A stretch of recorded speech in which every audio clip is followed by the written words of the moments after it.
second-guess myself until it's all over. After all, I only get one chance a year to speak at SFR, and I want it to so badly make it count for you. Over the years, I've talked about so many things, like our trip to Israel in 2010, and how it affected my feelings about generosity. Or in 2012, when our daughter Sarah was going off to college, and there were things I wanted her to remember. But then I realized they were the same things I hoped for all of you. In 2014, I talked about Sensi's spirit, how it is represented by our beloved star, and how we need to embrace childlike wonder, like stopping to chase the fireflies, that helps us develop contagious optimism, which brings love, connection, and kindness that leads to hope and light. This year, I want to share some things that I learned on a very special trip. That Orville and I took earlier this month. As many of you know, I turned 50 on July 9th. So some consider it a milestone birthday, and Orville and I were not really big birthday celebration people at all, but this one was special, and I had it in my mind that I wanted to do something that challenged me. Maybe just to prove to myself that I'm not that old yet. What I wanted to do more than anything was to walk part of the Camino de Santiago, or in English, the Way of St. James. I was so passionate about this trek that I told all of you about it in 2012 at my reunion talk. Take a look.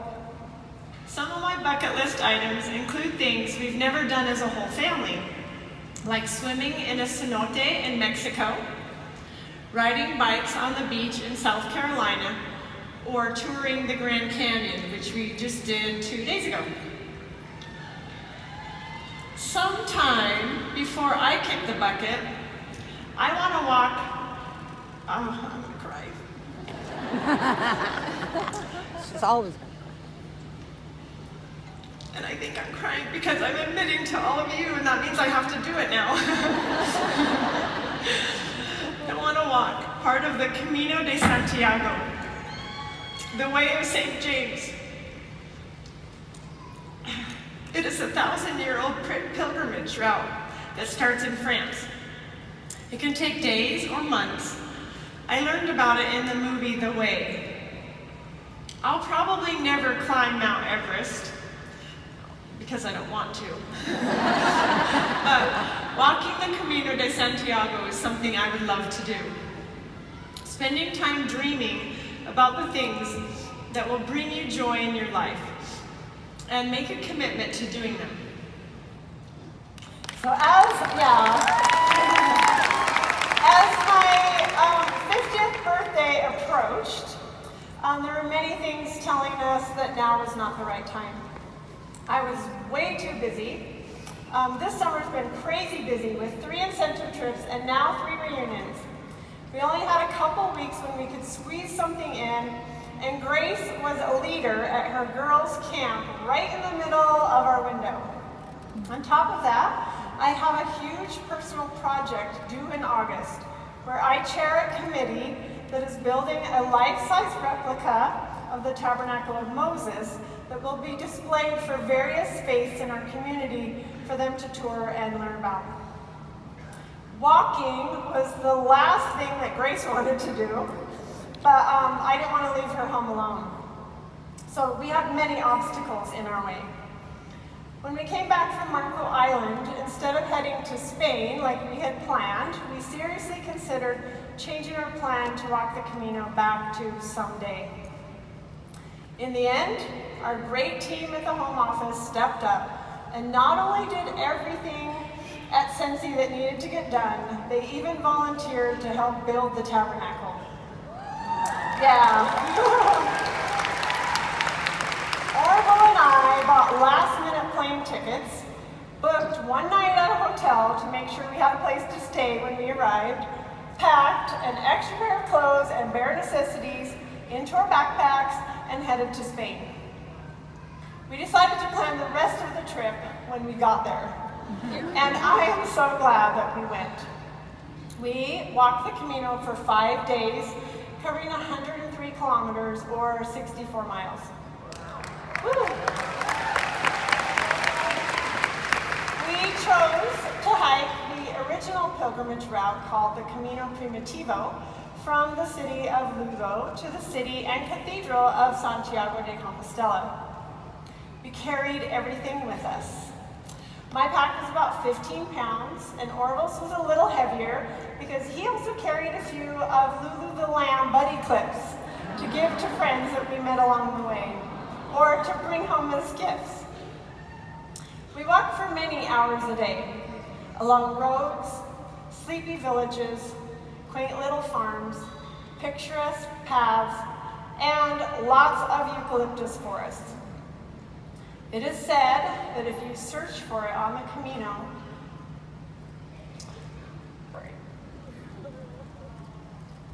whatever it may be, you'll find it.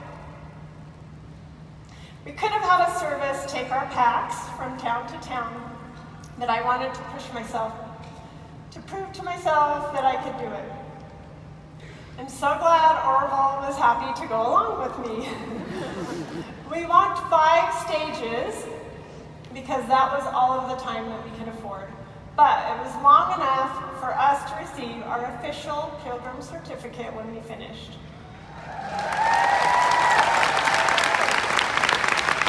We hiked from Lugo to I'll never say it right.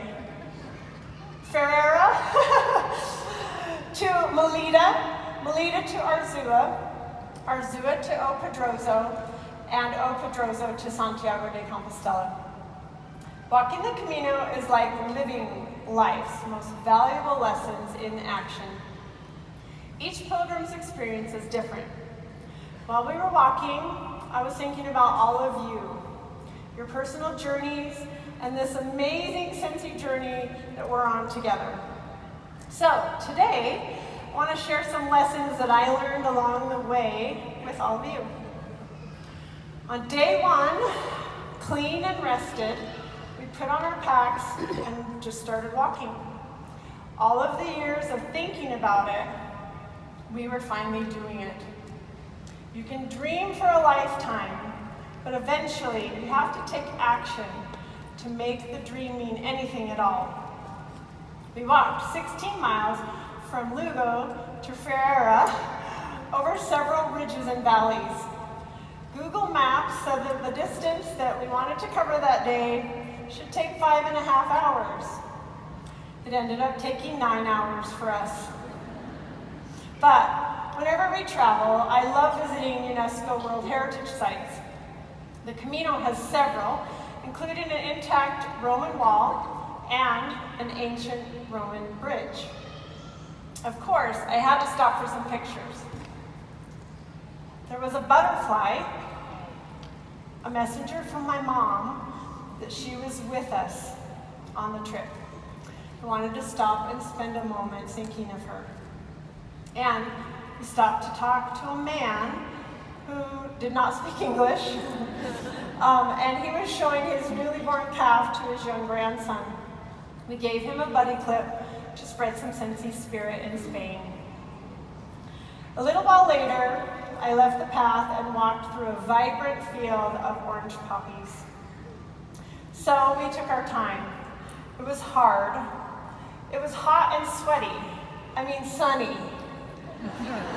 Our hips hurt on the 1,800-foot climbs, and our shins hurt on the descents.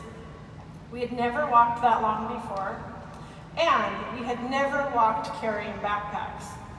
But we made sure we found moments of joy in our journey. And in hard work, the greatest joy comes from the number 1 lesson. Lesson 1, be sure to rest. It may seem odd that one of the first lessons I learned was to rest, because we just barely started.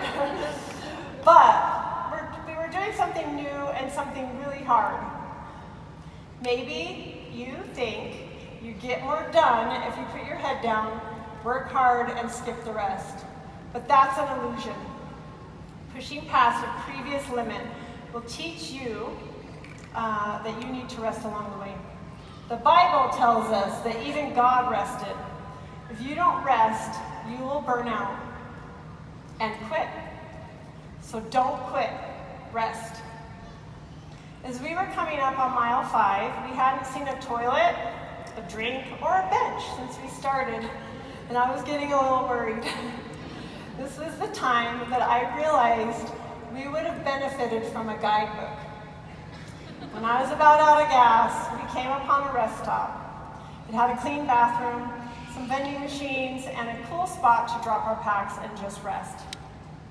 After 15 minutes, we were completely refreshed and ready for another 5 miles. It was magic. You can't find joy in your journey carrying your world on your back if you don't rest. Lesson 2, find your shade. Walking for the first time with a pack is physically demanding, especially when the sun beats down on you. The sun saps your energy. As we walked, sometimes we would be out in the open, but just about the time I'd feel the urge to complain, I'd see a line of trees or a shady portion of the path up ahead, and I'd get excited. Life is hard, and we all need a little shade. Without shade, we can't appreciate our time in the sunshine. A few minutes of cool shade lifted our spirits and helped us push on. In life, shade takes many forms. Sensi is our shade. You know our story. When we were tired and broken, God gave us Sensi. Let me ask you some questions. What is your shade? Is it a friend that you can lean on? Maybe a spouse to share your burdens? A mentor that shows you a better way? Or like us, is Sensi your shade, your happy place, your rest from the burdens of life? If it is, you will be more successful at it. If you struggle to find your shade, focus on being shade for others. Helping others is often the most refreshing part of life. Lesson 3, things aren't always what they seem. Twice along the way, I had hallucinations. I saw the biggest white flower I'd ever seen that turned out to be a plastic bag on a stick. And the largest zucchini that I'd ever seen, and it turned out to be a rolled up piece of green and yellow tart. So both times my mind played tricks on me, trying to convince itself that something obviously not true was real. And we do this to ourselves all of the time. We tell ourselves a story that is not true. We have limiting beliefs about ourselves or others. Limiting beliefs warp how we experience the world. They inhibit our ability to see our true potential. And that keeps us from our true path. My own limiting beliefs and excuses could have kept me from the Camino altogether. I'm too old to walk the Camino, or I'm not strong enough to carry a backpack 64 miles for 5 days. If I had stopped and believed any of my own negative thoughts, I would have missed the adventure of a lifetime. Last week, we pre-announced our 2019 Shining Star finalists. Woohoo! I love seeing how much all of you love and support them. Carla Hunter, one of the finalists, posted about her nomination. Carla was initially shocked to be nominated. She said, "I am shy, awkward, I have anxiety. I have anxiety in groups of people. I seriously have to work extra hard to work my business because I just don't have that bubbly personality like everyone else." But wait for it. She also said, "I want more people to see that I can do things even when their minds tell them no. When something doesn't work, I change it. I never complain. I love my job, I love helping other women see their potential. My anxiety doesn't define who I am. Woo-hoo! My anxiety is the reason I am successful.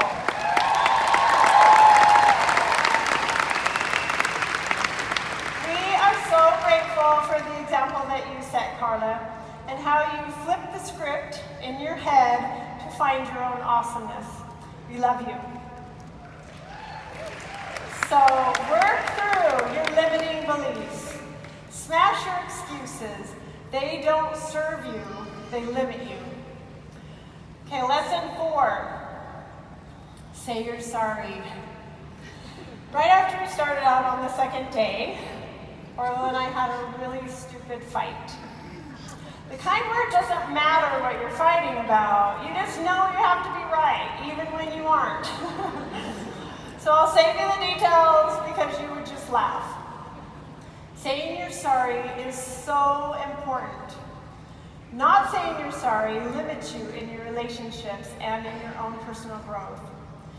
And it could have made for a really long, unhappy day for both of us. Admitting when we're wrong and learning from it helps us to grow. That's easy for me to say, but it is very hard for me to do. Anybody else in that same boat? Hard to say you're sorry? They even wrote a song about it. So you don't have to raise your hands. I have a very hard time saying I'm sorry. And Orville knows that better than anybody. So we tend to view apologies as a sign of weak character. But in fact, they require great strength. Apologies have the power to restore damaged relationships. And this is a big lesson for me. And it was hard for me to say I'm sorry, but I did. Orville was immediately back on my side. Love you. Our attitude switched from limiting our joy to enhancing our joy. We were able to walk hand in hand in full support of each other. Saying you're sorry helps you stay humble and grow. So say you're sorry when you're wrong. This doesn't mean that you should apologize for being you. Never apologize to yourself or anyone else for who you are. But when you're wrong, it's the fastest way to turn a limiting situation into a great experience. Lesson 5, avoid the cow pies. The Camino takes you through tiny villages and farms with lots of cows. Where there are cows, there are cow pies. Now, you could say, yuck, cow pies, but to get to your destination, you have to go around them. Well, hopefully you go around them and not through them. Life is full of cow pies. Gossip, meanness, small-mindedness, nasty Facebook posts, unachievable airbrush perfection on Instagram that makes us feel bad about ourselves. Go around, not through. Do not step in them. Ugliness like negativity, meanness, and self-doubt sticks in your brain like poop on your shoes. If you let it in, you will track it everywhere you go. The way is not easy, and cow pies are everywhere. Don't make life harder by carrying crap with you. Literally.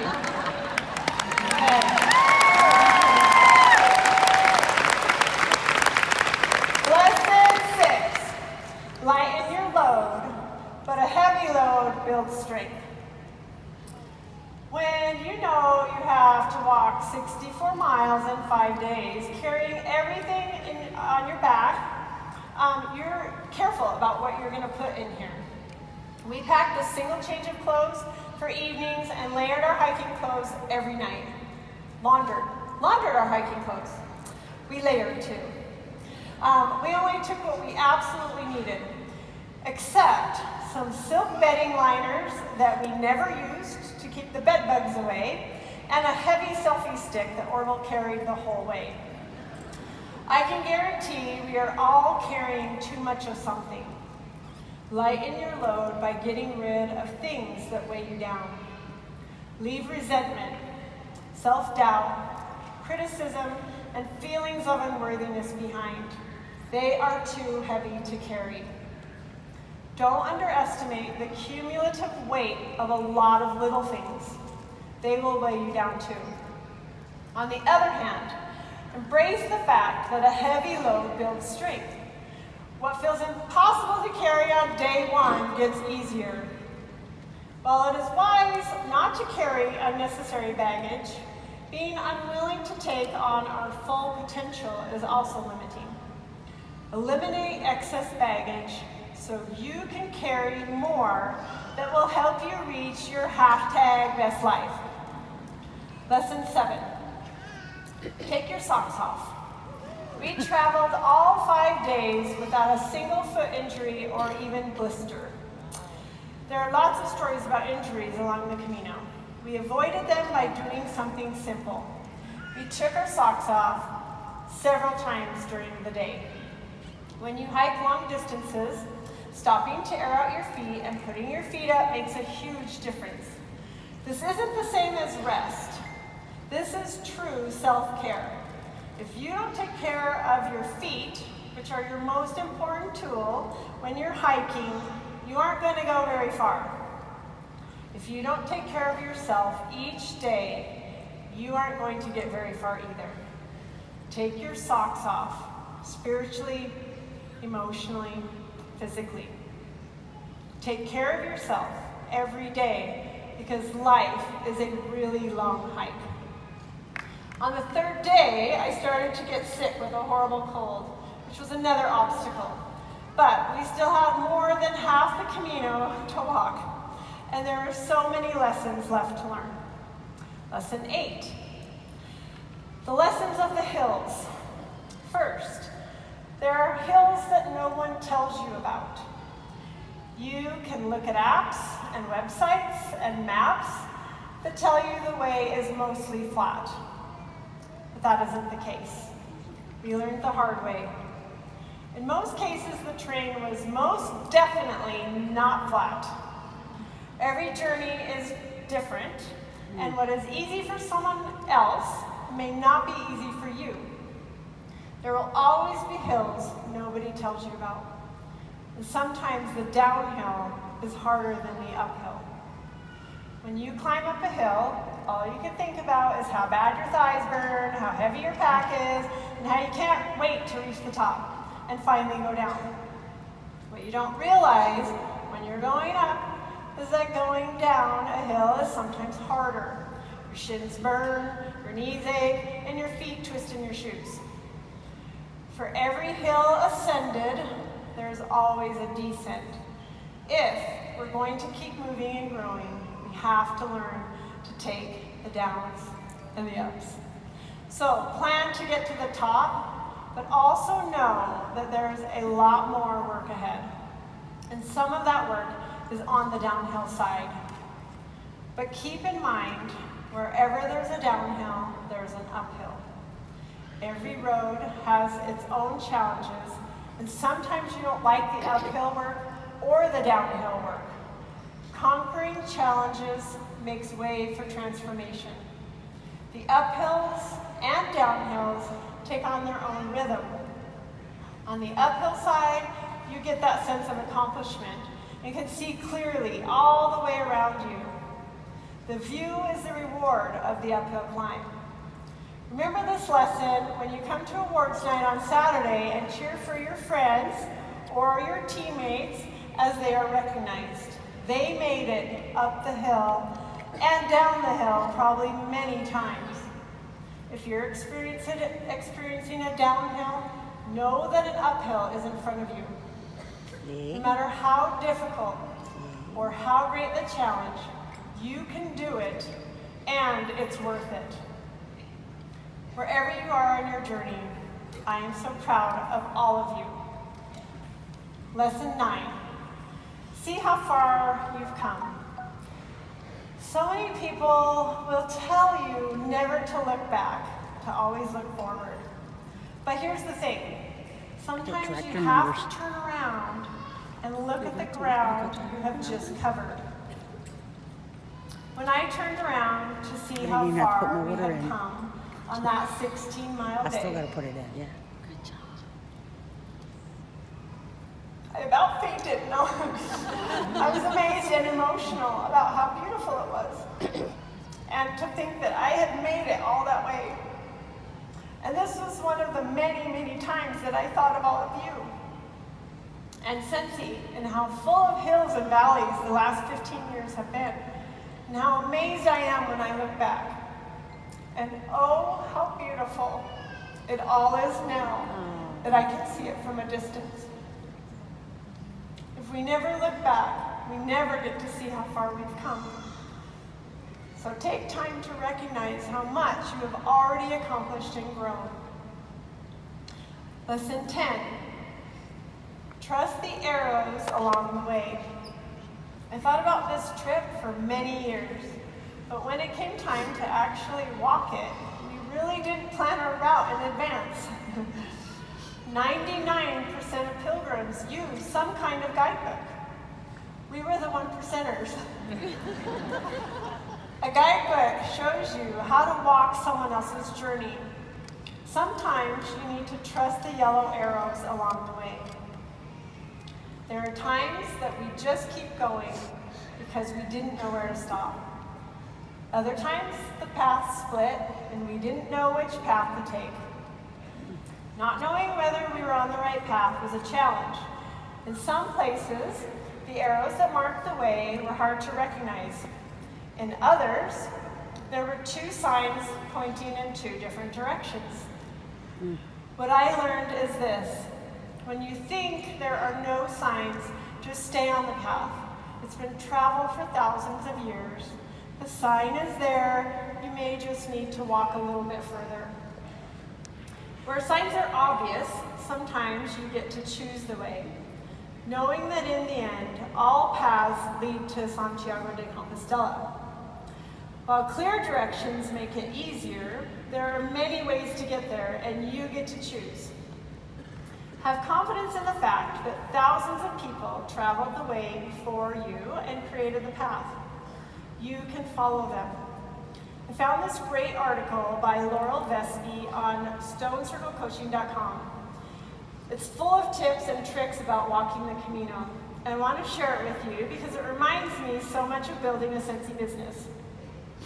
She says, in life, we sometimes think that we need to blaze a new trail, but there's nothing wrong with playing follow the leader. Learning from people who are already doing what you want to do can often fast track things for you. You don't have to reinvent the wheel. Discover who has gone before you. Study what and how they did it, and then use that wisdom to your advantage. Lesson 11. Pain is a source of strength. Walking for 5 days is painful.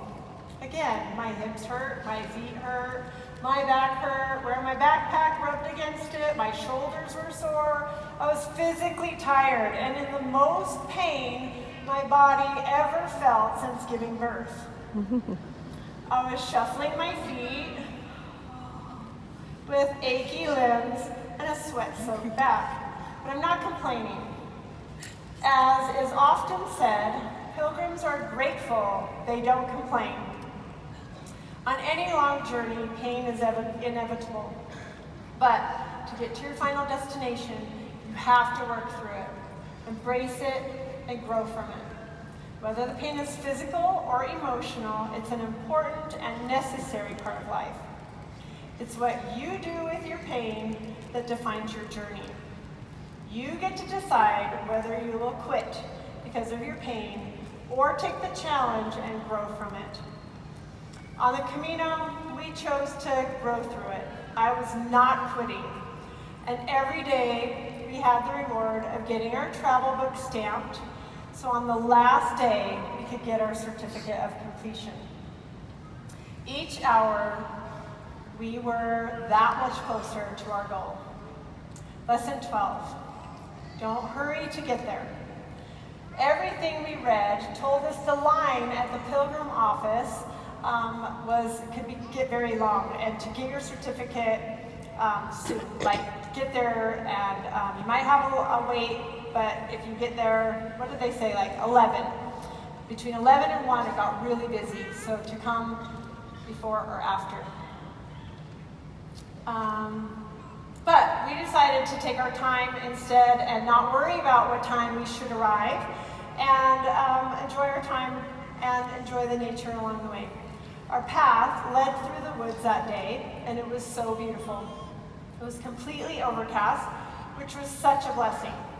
We took lots of pictures, and we made it to town in plenty of time to beat the crowds and get our certificates. And to finally take photos with the selfie stick that Orville had carried the entire way. Sometimes, when you try to move too fast, you miss the beauty that is all around you and the opportunity to truly connect with other people. The straight, fast line isn't always the best way.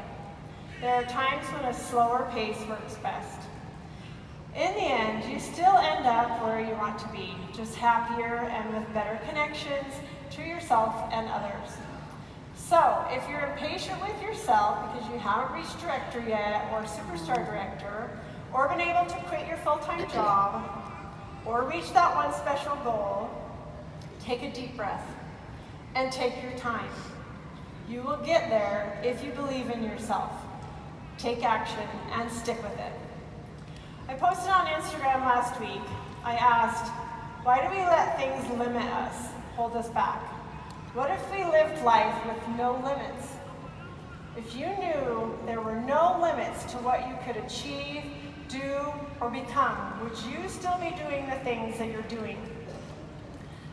Consultant Kelly Tenney commented.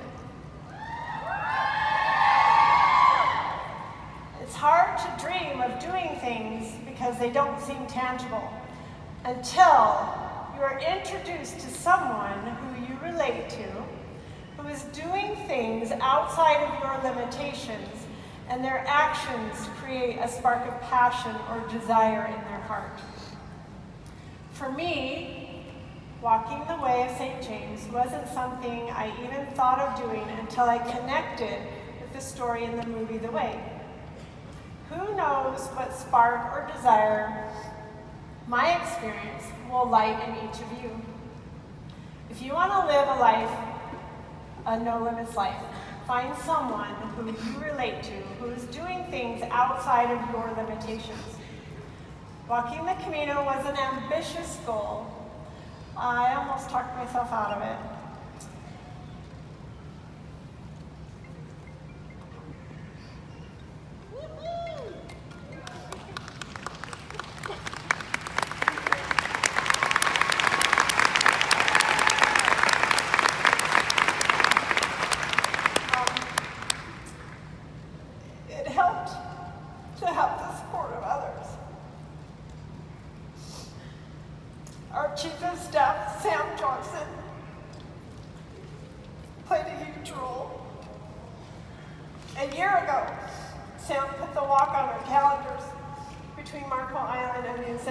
And SFR.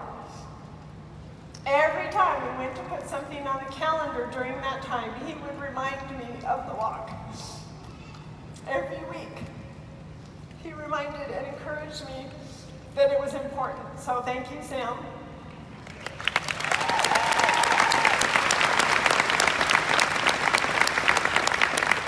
And it's wonderful that I get to share my goals and dreams with Orville. This trip was my dream that became my goal, but he was happy to support me in it and to see it become a reality.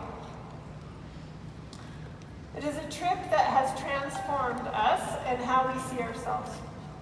We met a lot of people on the way who were journeying alone, and what a brave thing to do. But I learned that on the Camino, no one is ever really alone.